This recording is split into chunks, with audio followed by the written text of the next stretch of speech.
বায়ুমণ্ডলের যে বায়ুচাপ বলয় বায়ু প্রকাশ হয় এগুলো সবই হয়ে গেছিল। বায়ুচাপ বলয় কি, তারপরে সামুদ্রিক বায়ু কি, সমুদ্র বায়ু, এগুলো সব হয়েছিল। তো আজকে দেখো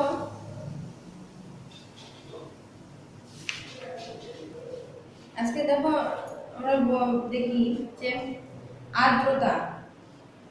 আর্দ্রতা কি দেখো, নিরপেক্ষ আর্দ্রতা। আর্দ্রতা অনেক রকমের হয়, ঠিক আছে। কি বলছে যে জলীয় বাষ্পের একটা গুরুত্বপূর্ণ উপাদান হচ্ছে আর্দ্রতা, ঠিক আছে। তো কি বলছে, বায়ুতে জলীয় বাষ্পের মোট ভরের প্রায় 0.0 থেকে 4% কি হয়, উপস্থিত থাকে। তো কোন একটা নির্দিষ্ট স্থানে বায়ুমণ্ডলের নির্দিষ্ট আয়তনের মধ্যে যে পরিমাণ জলীয় বাষ্প থাকে, কোন একটা নির্দিষ্ট বায়ুতে নির্দিষ্ট আয়তনে যে পরিমাণ জলীয় বাষ্প থাকে, সেটা হচ্ছে তার আর্দ্রতা। তো আর্দ্রতা অনেক রকমের হয়, নিরপেক্ষ আর্দ্রতা, আপেক্ষিক আর্দ্রতা। তো নিরপেক্ষ আর্দ্রতা আমরা বলতে কি বুঝি? নিরপেক্ষ আর্দ্রতা আমরা বলতে বোঝাই যে কোনো নির্দিষ্ট আয়তনের বায়ুতে যে পরিমাণ জলীয় বাষ্প থাকে, একটা নির্দিষ্ট আয়তনের বায়ুতে নির্দিষ্ট পরিমাণ জলীয় বাষ্প থাকে, তাই তো। তো কোনো নির্দিষ্ট আয়তনের বায়ুতে যে নির্দিষ্ট পরিমাণ জলীয় বাষ্প থাকে, সেটাকে বলা হয় তার আপেক্ষিক আর্দ্রতা। আর এই নিরপেক্ষ আর্দ্রতা বা চরম আর্দ্রতা। আর আপেক্ষিক আর্দ্রতা কি, বায়ুমণ্ডলে যে আর্দ্রতার সঙ্গে যে মানে উষ্ণতার একটা সম্পর্ক আছে, তো সেই আর্দ্রতাটা নির্ণয় করার জন্য কি করতে হয় না, কোনো নির্দিষ্ট উষ্ণতায় নির্দিষ্ট আয়তনের বায়ুতে যে পরিমাণ জলীয় বাষ্প থাকে, সেই জলীয় বাষ্পকে, ঠিক আছে, সেই নির্দিষ্ট উষ্ণতায় যে বায়ু সর্বজলীয় বাষ্প ধারণ করার ক্ষমতাকে, বা সেই ওই যে বায়ুকে সম্পৃক্ত করার জন্য যে পরিমাণ জলীয় বাষ্পের প্রয়োজন, এই দুটো যে অনুপাত, সেটাকে বলা হয় আপেক্ষিক আর্দ্রতা। তাহলে কোনো একটা নির্দিষ্ট আয়তনের বায়ুতে যে পরিমাণ জলীয় বাষ্প থাকছে, একটা নির্দিষ্ট আয়তনের বায়ুতে যতটা পরিমাণ জলীয় বাষ্প থাকা প্রয়োজন, সেটা তার হচ্ছে নিরপেক্ষ আর্দ্রতা বা চরম আর্দ্রতা। কিন্তু যে পরিমাণ বায়ুতে যে পরিমাণ জলীয় বাষ্প থাকে, সেই জলীয় বাষ্পটাকে কি করতে হয় না, সম্পৃক্ত করার জন্য যে উষ্ণতার প্রয়োজন হয়, ঠিক আছে, সেটা হচ্ছে তার আপেক্ষিক আর্দ্রতা। যেমন দেখো, আপেক্ষিক আর্দ্রতা বলতে বোঝাচ্ছে যে নির্দিষ্ট উষ্ণতায় নির্দিষ্ট পরিমাণ বায়ুতে জলীয় বাষ্পের পরিমাণ, আর ওই উষ্ণতায় ওই বায়ুকে সম্পৃক্ত করার জন্য জলীয় বাষ্পের পরিমাণ। একটা নির্দিষ্ট উষ্ণতায় আপেক্ষিক আর্দ্রতা বলতে আমরা কি বুঝি,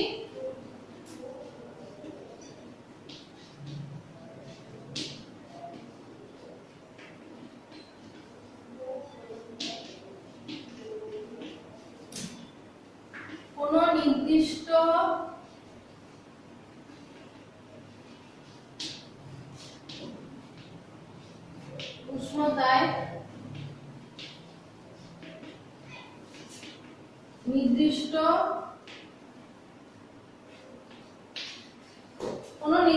উষ্ণতায় নির্দিষ্ট পরিমাণ বায়ুতে জলীয় বাষ্পের পরিমাণ, তাই তো।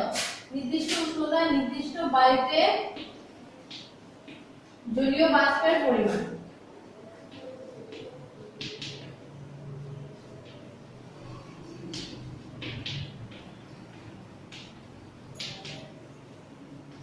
আর ওই উষ্ণতায়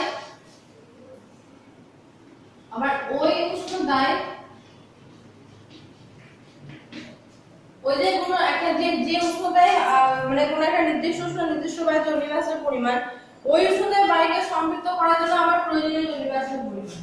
ওই উষ্ণতায় বায়ুকে সম্পৃক্ত করার জন্য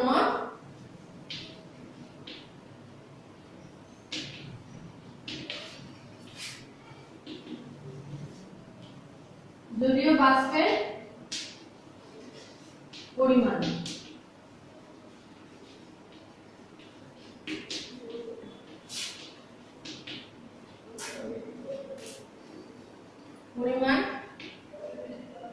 গণিত 100, ঠিক আছে। তাহলে কোনো নির্দিষ্ট উষ্ণতায় নির্দিষ্ট বায়ুতে জলীয় বাষ্পের পরিমাণ, আর ওই উষ্ণতায় ওই বায়ুকে সম্পৃক্ত করার জন্য সেই জলীয় বাষ্পের পরিমাণ, ঠিক আছে, সেটা হচ্ছে আপেক্ষিক আর্দ্রতা। তো আপেক্ষিক আর্দ্রতার মধ্যে দেখো প্রথমে কি আছে, শিশিরাঙ্ক।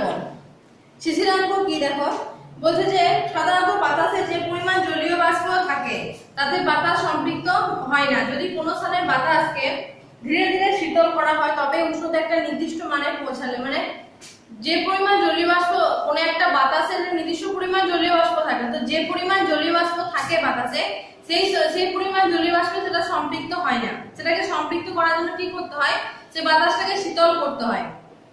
তো তবে উষ্ণতা একটা নির্দিষ্ট মানে পৌঁছালে বাতাসে যে পরিমাণ জলীয় বাষ্প থাকে তাতেই বাতাস সম্পৃক্ত হবে। মানে উষ্ণতার একটা যে নির্দিষ্ট মানে গিয়ে পৌঁছে, একটা নির্দিষ্ট মাত্রায়, তখন যে পরিমাণ জলীয় বাষ্প থাকে সেই জলীয় বাষ্পটা আস্তে আস্তে সম্পৃক্ত হয়। সে এই অবস্থায় জলীয় বাষ্প জমে শিশির রূপে দেখা দেয়। তো কাজে যে বিশেষ উষ্ণতায় শিশির উৎপন্ন হয় সেই উষ্ণতাটাকে শিশিরাঙ্ক বলা হয়। তাহলে আমরা কি দেখলাম যে বায়ুতে যে পরিমাণ জলীয় বাষ্প থাকে তাতে কিন্তু সেই বায়ুতে কিন্তু সেটা সম্পৃক্ত হয় না। তো যে শীতল বাতাসটাকে সম্পৃক্ত করার জন্য কি করতে হয়, উষ্ণতার প্রয়োজন হয়। যে একটা নির্দিষ্ট মাত্রায় বা নির্দিষ্ট পরিমাণে উষ্ণতা যখন পৌঁছায় তখন সেই বাতাসটা সম্পৃক্ত হয়, যার ফলে কি হয়, সেটা শিশিরে উৎপন্ন হয়। তো যে উষ্ণতায় সেই শিশিরটা উৎপন্ন হয় সেটা হচ্ছে শিশিরাঙ্ক।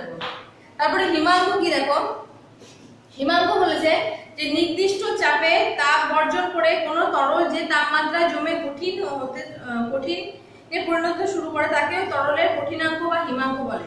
তাহলে যে তাপমাত্রায় বা নির্দিষ্ট চাপে তাপ বর্জন করে, মানে যে চাপ আস্তে আস্তে চাপটা দেওয়ার ফলে তার সেই তাপটা সেটা বর্জন করার ফলে কি করা হয়, জমে যখন কঠিনে পরিণত হয়। ঠিক আছে, তাহলে যখন আস্তে আস্তে চাপটা সৃষ্টি হয়, সেই চাপ করার ফলে যখন সেই তরলটা যখন আস্তে আস্তে জমে যখন কঠিনে পরিণত হয় তখন তাকে বলা হয় কঠিনাঙ্ক বা হিমাঙ্ক। ঠিক আছে, যতক্ষণ পর্যন্ত না সমস্ত তরল জমে যায় ততক্ষণ ওই তাপমাত্রা স্থির থাকে। ঠিক আছে, তো তারপরে দেখো ধোঁয়াশা কি। ধোঁয়াশা হচ্ছে কি যে শিল্প বা শিল্পাঞ্চল বা তোমার যে শহরাঞ্চলে কি হয়, ধোঁয়াপূর্ণ যে কুয়াশা থাকে, কুয়াশা আমরা জানি সবাই, কুয়াশাটা কি বলি, যে শীতকালে দীর্ঘ আকাশে কি হয়, বাতাসের মধ্যে নির্দিষ্ট পরিমাণ জলীয় বাষ্প থাকে, তাই তো। তো তাপ বিকিরণ করে ভোর রাতে শীতল সংলগ্ন বাতাসটা শীতল হয়ে গিয়ে শিশিরাঙ্কে পৌঁছে যায়। যখন শীতকালে বাতাসটা কি হয়, আস্তে আস্তে তাপ বিকিরণ করে শিশিরাঙ্কে পৌঁছে যায়, তখন নিম্ন বায়ুমণ্ডল জলীয় বাষ্প বাতাস ধূলিকণাকে আশ্রয় করে কি করে, ওই বাতাসের মধ্যে ধূলিকণা থাকে সেগুলোকে আশ্রয় করে ভূপৃষ্ঠ থেকে কিছুটা উঁচুতে ভাসতে থাকে। ঠিক আছে, আশ্রয় করে ঘনীভূত থাকে। তো নিম্ন বায়ুমণ্ডলে ভেসে বেড়ায় ঘনীভূত ক্ষুদ্রাকৃতির যে জলকণা সেগুলোকে কুয়াশা বলা হয়। তো শিল্পাঞ্চল এলাকায় যে এই কুয়াশাগুলোতে কি হয়, যে কলকারখানা থেকে বা শিল্প কলকারখানা থেকে যে ধোঁয়াগুলো নির্গত হয়, সেই ধোঁয়াগুলো কি করে, সেই কুয়াশাগুলোকে আশ্রয় করে কি করে তারাও ভেসে ভেসে বেড়ায়। তো সেগুলোকে ধোঁয়াশা বলা হয়। ধোঁয়াশা কি হয়, ধোঁয়াশার ফলে কিন্তু অনেক অসুবিধার সম্মুখীন, অনেক ক্ষতিগ্রস্ত, মানে অনেক অ্যাক্সিডেন্ট হতে পারে, অনেক অসুবিধার সম্মুখীন হতে হয়। ঠিক আছে, তো এবারে দেখো কি বলেছে, অধঃক্ষেপণ কি। তো সবাই শুনেছো অধঃক্ষেপণ কি বলেছে, মাধ্যাকর্ষণ শক্তির প্রভাবে, ঠিক আছে, মাধ্যাকর্ষণ শক্তির প্রভাবে বায়ুমণ্ডল থেকে জলীয় বাষ্প ঘনীভবনের মাধ্যমে উপর দিকে উঠে যায়। তো কঠিন তরল অবস্থায় যখন জলীয় বাষ্পপূর্ণ বায়ুটা যখন হালকা উষ্ণ হালকা হয়ে প্রসারিত হয়ে উপরের দিকে উঠে যায়, তার ফলে যে মাধ্যাকর্ষণ শক্তিটা কি হয়, যখন সেই উপরে জলীয় বাষ্পপূর্ণ বায়ুটা উপরে গিয়ে যখন ঘনীভূত হয়ে যখন ভারী হয়ে যায়, তখন মাধ্যাকর্ষণ শক্তিশালী সেটা কঠিন এবং তরল রূপে পৃথিবী পৃষ্ঠে ঝরে পড়ে। কঠিন রূপে মানে বড় শিলাবৃষ্টি হয়, তোমরা দেখেছো শিলাবৃষ্টি। তো কঠিন রূপে ঝরে পড়লে অনেক সময় কঠিন রূপে ঝরে পড়ে, অনেক সময় তরল রূপে ঝরে পড়ে। তো যখন ওই উপরে যে উষ্ণ হালকা বাতাসটা উপরে ঘনীভূত হয়ে যখন মাধ্যাকর্ষণ শক্তি টানে যখন পৃথিবী পৃষ্ঠে কঠিন এবং তরল রূপে ঝরে পড়ে, তখন তাকে অধঃক্ষেপণ বলা হয়। তো অধঃক্ষেপণকে তিনটে ভাগে ভাগ করা হয়। ঠিক আছে, অধঃক্ষেপণ অ্যাকচুয়ালি বৃষ্টি হয়, তো তাকে তিন ভাগে ভাগ করা হয়। কি কি দেখো, পরিচলন বৃষ্টিপাত,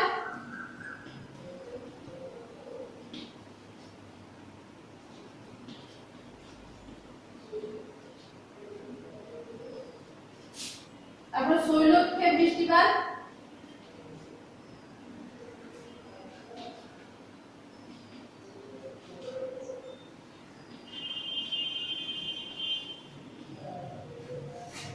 তারপরে যে ঘূর্ণবাদ বৃষ্টিপাত।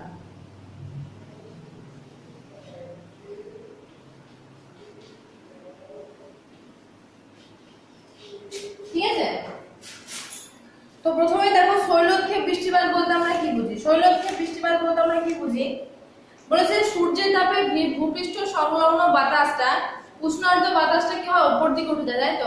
মানে সূর্যের যখন তারপরে ফলে কি হয়, উষ্ণ ভূপৃষ্ঠ সংলগ্ন যে উষ্ণ আর্দ্র বাতাস যেটা থাকে হালকা হয়ে প্রসারিত হয়ে উপর দিকে উঠে যায়, ঠিক আছে। তো ঘনীভূত হয়ে যে বৃষ্টিপাত ঘটায়, উপর দিকে উঠে যাওয়ার ফলে উপরে উঠে গিয়ে সেটা ঘনীভূত হয়ে আবার যখন মাধ্যাকর্ষণ শক্তিশালী ভূপৃষ্ঠে ঝরে পড়ছে সেটাকে পরিচলন বৃষ্টিপাত বলে। তো কিভাবে ঘটছে না, সূর্যরশ্মি যখন লম্বাভাবে যখন পতিত হয়, সূর্যরশ্মি যখন জানি আমরা নিরক্ষরেখার উপরে সূর্যরশ্মি লম্বাভাবে কিরণ দেয়, তো সেখানে যদি স্থলভাগের থেকে যদি জলভাগ বেশি থাকে তাহলে কি সেখানে জলীয়বাষ্পের পরিমাণটা বেশি হবে, কারণ যেহেতু সূর্য লম্বাভাবে কিরণ দিচ্ছে তো জলভাগ বেশি হলে সেখান থেকে উষ্ণতা বেশি হবে, এই উষ্ণতা বেশি হবে, তারপরে জলীয়বাষ্পের পরিমাণটা বেশি হবে। তো সেখানকার ওই উষ্ণ আর্দ্র হালকা বাতাসটা ক্রমাগত উপর দিকে উঠতে থাকে, উপর দিকে ওঠার ফলে কি হয়, উপরে উঠে গিয়ে সেটা শীতল বাতাস সংস্পর্শে গিয়ে ঘনীভূত হয়ে যায়, ঘনীভূত হয়ে যখন ভারী হয়ে যায় তখন সেটা আর ধরে রাখতে পারে না, তার ফলে মাধ্যাকর্ষণ শক্তির প্রভাবে কি হয়, আস্তে আস্তে পৃথিবীর পৃষ্ঠে নেমে আসে, সেটাই পরিচলন বৃষ্টিপাত। তো পরিচলন বৃষ্টিপাতে কি, যেমন দেখো যে নিরক্ষীয় অঞ্চলে সারা বছর বিকেল দিকে তোমার 4টের দিকে এই বৃষ্টিপাত হয়ে থাকে, প্রায় বৃষ্টিপাত হয় পরিচলন বৃষ্টিপাত, যেটাকে পরিচলন বৃষ্টিপাত বা 4 o'clock রেন বলে, মানে বিকেল 4টের দিকে এই বৃষ্টিটা হয় বলে কি 4 o'clock রেনও বলা হয়।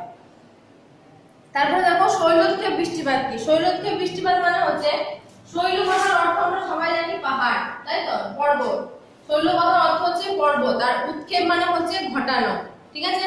তাহলে শৈলক্ষেপ মানে হচ্ছে পর্বতের দ্বারা যে বৃষ্টিপাত ঘটায়।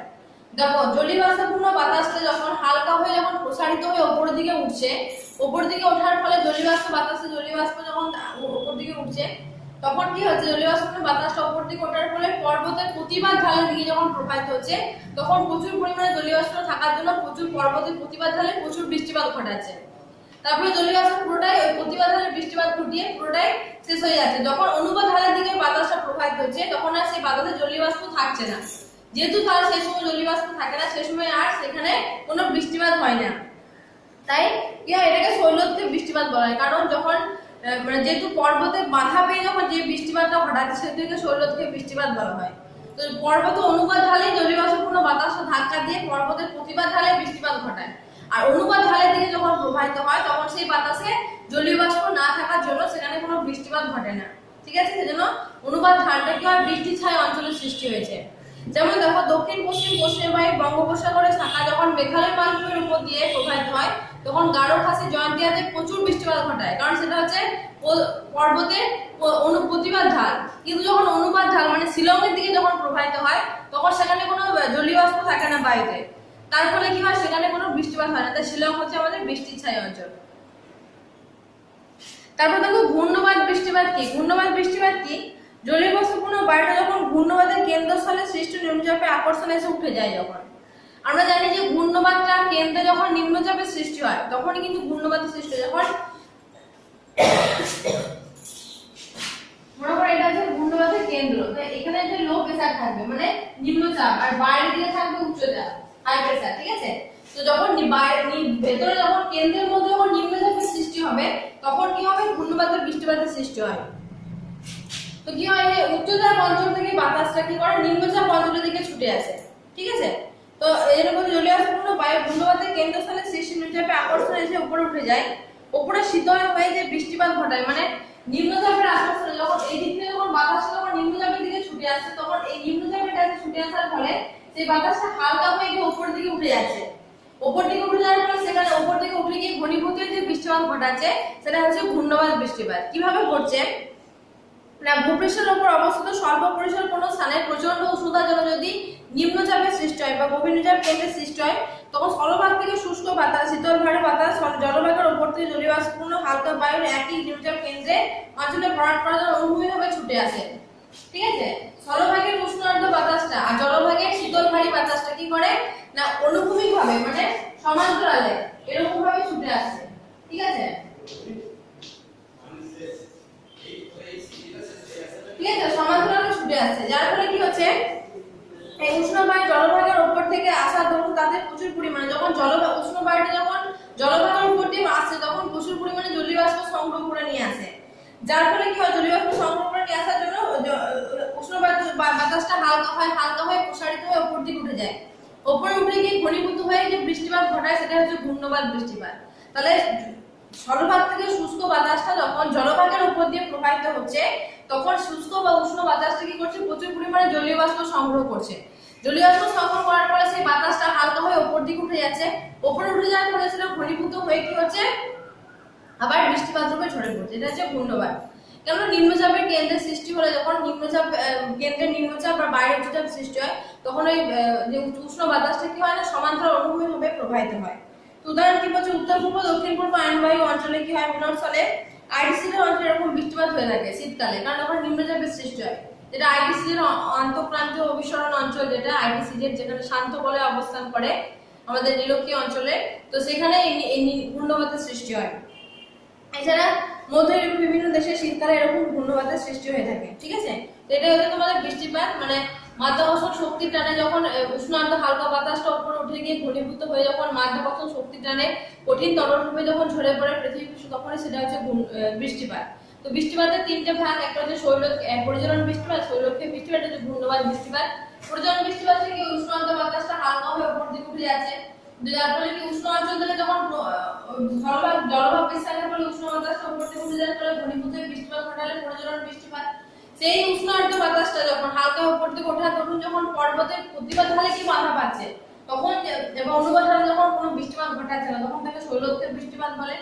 আর নিম্নচাপ কেন্দ্রে যদি কেন্দ্রের নিম্নচাপের সৃষ্টি হয়, বাইরে উচ্চচাপের সৃষ্টি হয়, তার ফলে উচ্চচাপ অঞ্চল থেকে যে বাতাসটা অনুভবে প্রবাহিত হওয়ার দরুন উষ্ণ বাতাসটা, ভারী বাতাসটা উষ্ণ বায়ুর সংস্পর্শে এসে হালকা হয়ে উপর দিকে উঠে যাচ্ছে, যার ফলে ঘনীভূত হয়ে যে বৃষ্টিপাত ঘটেছে সেটা হচ্ছে ঘূর্ণবাত বৃষ্টিপাত। ঠিক আছে, তো এটাই ঘূর্ণবাত বৃষ্টিপাত তোমাদের। আর কিছু নেই, বায়ুমণ্ডল থেকে এগুলোই পড়বে, যে শিশিরাঙ্ক কি, ধোঁয়াশা কি, কুয়াশা কি, তারপরে নিরপেক্ষ আর্দ্রতা, আপেক্ষিক আর্দ্রতা। আর আবহাওয়া জলবায়ু তোমরা জানো যে আমাদের সারাদিনের উষ্ণতা, আর্দ্রতা, বৃষ্টিপাত, তাপমাত্রা এগুলো হচ্ছে আমাদের আবহাওয়া। কিন্তু সারাদিনের যেটা সেটা হচ্ছে আবহাওয়া। যখন আমরা কোনো একটা জায়গা 30 থেকে 35 বছরের গড় আবহাওয়াকে হিসাব করবো, তখন সেটাকে জলবায়ু বলা হয়। কারণ কোন জলবায়ুটা 30-35 বছরের আবহাওয়াকে নিয়ে কোনো একটা জায়গায় জলবায়ুটা নির্ধারণ করা হয়, যে সেই জায়গায় জলবায়ুটা কেমন।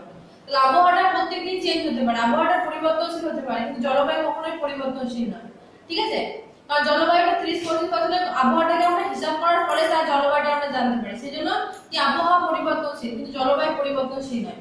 আবহাওয়া আমাদের প্রত্যেক দিনের আবহাওয়া আলাদা আলাদা হতে পারে, যেমন উষ্ণতা, তাপমাত্রা, বৃষ্টিপাত এরকম। কিন্তু জলবায়ুটা কি হয়, প্রত্যেক 30 থেকে 35 বছরের গড় আবহাওয়াটাই আমাদের জলবায়ু। ঠিক আছে, তো এই আর্দ্রতা আবহাওয়া এগুলো দেখবে, আর্দ্রতা, অবক্ষেপণ। ঠিক আছে, বায়ুমণ্ডলটা এগুলো পড়বে বায়ুমণ্ডলে।